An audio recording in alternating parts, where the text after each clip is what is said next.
তোমাদের সবাইকে আমি একটা কথা বলি, তো যে ভুলটা আমি করেছি সে ভুলটা আর যেন কেউ না করে প্লিজ, নাহলে খুব প্রবলেম ফেস করতে হবে। এই যে বাথরুম দেখতে পাচ্ছ, এটা হচ্ছে ঈশান কোণ। হ্যাঁ, ঈশান কোণে আমার বাথরুমটা আছে। তো আসলে ঠাকুরের উপরে আমরা ল্যাট্রিন করছি, ওটা তো সহ্য হবে না। অনেকে এসে দেখে বলেছে যে ভেঙে দাও, প্রচুর প্রবলেম হবে এটা, কিন্তু অনেক প্রবলেম ফেস করতে হবে। আমি আসলে প্রথমে বিশ্বাস করিনি, কী হবে, কিছু হবে না। আর আমি এখানে করতেও বলিনি, আমি ছিলাম না তখন, আমার হাজব্যান্ড এখানে বাথরুমটা করেছে। আসলে জিজ্ঞাসা করেছে, কিন্তু তখন কেউ কিছু বলেনি। মানে যারা জানে ওদেরকে জিজ্ঞাসা করেনি, যারা জানে না ওদেরকে জিজ্ঞাসা করেছে। আর ওরা বলেছে হ্যাঁ কিছু হবে না, তার জন্য করেছে বাথরুমটা। লেকিন বিশ্বাস করো, প্রচুর প্রবলেম এখানে ফেস করতে হচ্ছে। আমি যে ভুলটা করেছি আর যেন কেউ না ভুল করে। প্লিজ তোমাদেরকে রিকোয়েস্ট করে বলছি, কোনো দিন ঈশান কোণে বাথরুম করবে না, না হলে পুরো শেষ হয়ে যাবে, পুরো শেষ হয়ে যাবে। এটা কিন্তু আমি খুব তাড়াতাড়ি ভেঙে দিব।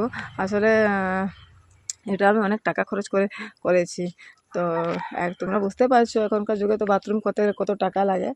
তো খুব তাড়াতাড়ি ভেঙে দেবো।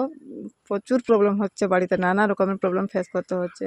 তো প্লিজ তোমাদেরকে এইটাই জানাবার ছিল, ভুলেও কেউ কোনো দিন ঈশান কোণে বাথরুম করবে না। কেউ কোনো জিনিসটা তোমরা যদি করাতে চাও তাহলে প্লিজ কাউকে একটু দেখিয়ে দিয়ে করাবে।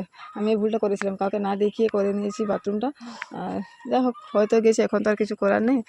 আর এইটা বলার জন্য তোমাদেরকে আমি ভয়েসে আসলাম। আরেকটা জিনিস তোমাদেরকে বলি, এই যে দেখতে পাচ্ছ যে গাছটা, এই যে এটা হচ্ছে জবা গাছ।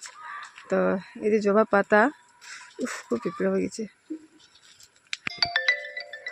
এই যে দেখতে পাচ্ছ জবা পাতা আর জবা ফুল আর অ্যালোভেরা আর ভিটামিন ই ক্যাপসুল মিক্স করে আমি লাগিয়েছিলাম মাথাতে। বিশ্বাস করো খুব ভালো কাজ করেছে।